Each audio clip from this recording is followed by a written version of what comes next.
আজকের যে রেসিপিটা দেখাবো সেটা কে কে খেতে ভালোবাসো একটু জানাবে। তো তার জন্য প্রথমে গ্রেভি রেডি করেছি। গ্রেভির মধ্যে কি করেছি দেখে নাও।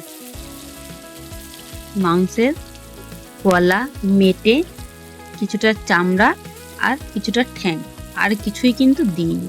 স্টমাকটা পাওয়া যায়নি বলে স্টমাকটা দেয়া হয়নি।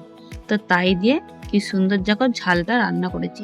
তো এটা কিভাবে বানিয়েছি যদি জানতে চাও তো কেয়াস কিচেন অ্যান্ড ক্রাফট তো দেখতেই হবে। তো প্রথমে কি করেছি বলতো, কড়াইতে তো তেল ছাড়া তো রান্না হবে না। তো খুব বেশি পরিমাণে কিন্তু এবারে তেল দিইনি, কারণ যেহেতু চামড়াটা আছে তো সেখান থেকে কিন্তু, আর ঠ্যাংটা আছে মুরগির, সেখান থেকে তেল বেরোবে। তাই অল্প পরিমাণে তেলেতে ফোড়ন যেরকম দেওয়ার সেরকম ফোড়ন সব দিয়ে নিয়েছি। তেজপাতা, শুকনো লঙ্কা, গোটা জিরে, গোটা গরম মশলা। তো দেওয়ার পরে তারপর তাতে দুটো মাঝারি সাইজের পেঁয়াজ কেটে রেখে দিয়েছিলাম, সেই পেঁয়াজটা দিয়ে দিলাম, দিয়ে ভাজতে বসালাম। সবে কিন্তু হবে মিডিয়াম ফ্লেমে।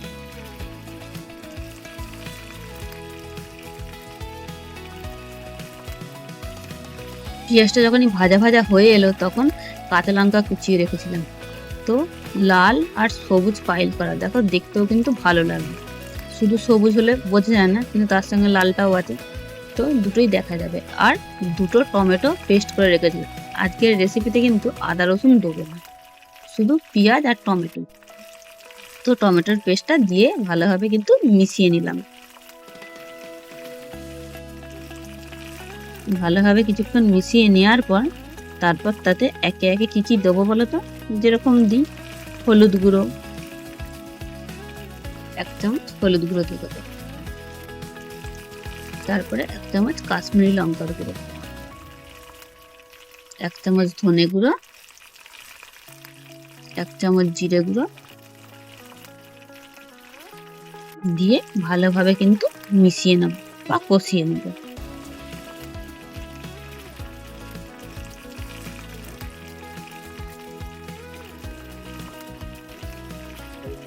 তারপর তাতে দিয়ে দেবো নুন পরিমাণ মতো, সেটা আন্দাজে দিলেই হবে, মানে নিজেই বুঝতে পারবে যে কতটা দিতে হবে। তো সেই হিসাবে নুনটা দিয়ে ভালোভাবে মিশিয়ে নিয়ে তারপরে দেবো একটু স্বাদের জন্য চিনি। কিন্তু সবই গ্রেভি তৈরির টাইমেই দিয়ে দিচ্ছি, এখনো কিন্তু মেন জিনিস দিইনি। তাহলে দেখো মশলা সব কিছু দিয়ে দিলাম। চিনিটা লাস্টে দেওয়া হয়, এখানে কিন্তু প্রথমেই দিয়ে দিলাম গ্রেভিতে। তাহলে গ্রেভিটা ভালোভাবে রেডি হয়ে গেলে তার উপরে মেন জিনিসটা দেবো।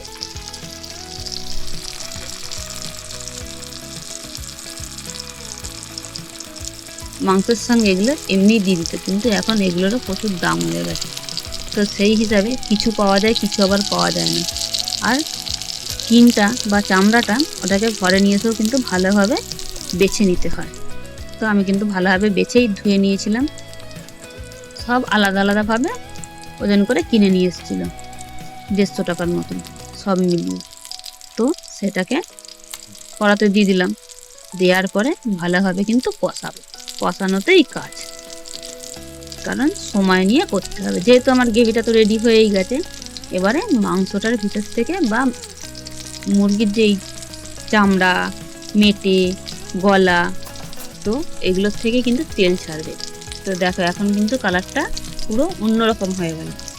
কিন্তু যত এই জিনিসটা মিডিয়াম ফ্লেমে কষানো হবে তত কিন্তু এটার থেকে তেল ছাড়বে। তার জন্য কিন্তু মিডিয়াম ফ্লেমেই রাখতে হবে আঁচটাকে।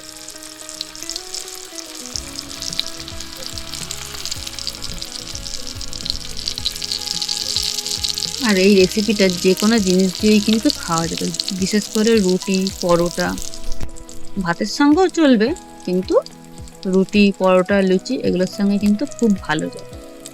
তো দেখো একটু আগে কালারটা কেমন ছিল, এখন কিন্তু কালারটা পুরো অন্যরকম হয়ে গেল। তেল কিন্তু ছাড়তে শুরু করেছে। আমরা যখন মাংস রান্না করি তখনও কিন্তু ভালোভাবে যদি কষানো হয় তখন কিন্তু তেল ছাড়া পর্যন্ত কালারটা আলাদা থাকে। যেই তেল ছেড়ে যায় তখন কিন্তু কালারটা অন্য হয়ে যায়। কিন্তু এখানেও তেলটা ছেড়ে দেওয়ার পরে ওই যে টমেটোর পেস্ট করেছিলাম যে সেইটাতে একটুখানি জল দিয়ে সেই জলটা দিয়ে দিলাম, যাতে একটু গ্রেভি গ্রেভি টাইপের হয়। নাহলে একদম শুকনো হয়ে গেলে খাবো কী করে বলো। তাহলে সেই জলটা দিয়ে আবার কিন্তু মিডিয়াম ফ্লেমে সিদ্ধ হতে হবে।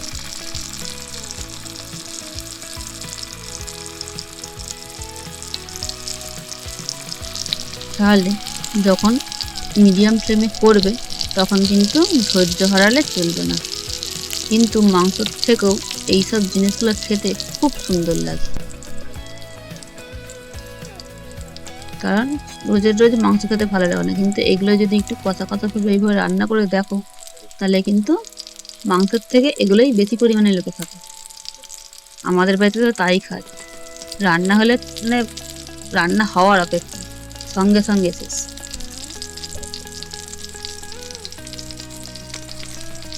আর খেতেও কিন্তু হেভি লাগে।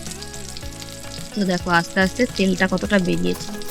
আমি কিন্তু খুব কম পরিমাণেই তেলটা দিয়েছিলাম। এবারে এতে 1 চামচ গরম মশলা গুঁড়ো দিয়ে দিলাম, শাহি গরম মশলা সানরাইজের, আর ধনেপাতা কুচি দিয়ে ভালোভাবে মিক্স আপ করে নিলাম। তাহলে দেখো যখন প্রথম চামড়াগুলারে দিয়েছিলাম কড়াইতে তখন কিরকম দেখতে ছিল, কিন্তু কষাতে কষাতে এটার কালারটা দেখো কিরকম হয়ে গেছে। তো এগুলো দিয়ে রুটি পরোটা মানে জমে যাবে। তাহলে রেসিপিটা যদি ভালো লাগে তো বাড়িতে কিন্তু বানিয়ে জানিও যে কেমন হয়েছে। আর যারা খায় না তারাও একবার চেষ্টা করতে পারো বানানো, খুব বেশি খারাপ হবে না, কারণ এটা খেতে খুবই সুন্দর লাগে।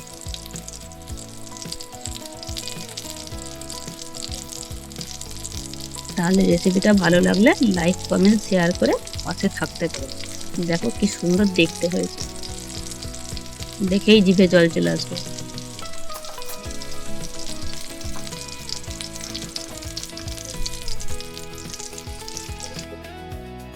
তারপরে প্লেটিং এর পালা।